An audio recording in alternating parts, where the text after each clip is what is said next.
kwamba kwa sababu tunaendelea na ziara yetu, CCM kwa kupitia serikali yao wanapanga kunikamata mimi kama walivyomkamata Lissu, waniweke ndani ili kukatisha watu tamaa. Nataka niseme hivi, Rais Samia, historia inafundisha hivi, wana mageuzi wote walipojaribiwa kukamatwa, actually unawapulizia manukato ya mapambano zaidi. Kama una uwezo, usisubiri nifike mjini nikamate hata hapa, na haitatukatisha tamaa.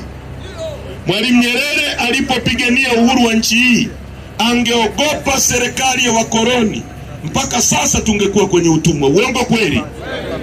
Tunachopigania sisi ni maisha yetu yabadilike zaidi, ili watoto wenu waishi kwenye nchi nzuri zaidi kuliko tunayoishi sasa. Tunaelewana ndugu zangu? Hilo ni la kwanza. Katiba yetu hii hapa, ibara ya 8, nitawasomeni na mnisikilize kwa makini. Inasema hivi: Jamhuri ya Muungano wa Tanzania ni nchi inayofuata msingi ya demokrasia na haki jamii.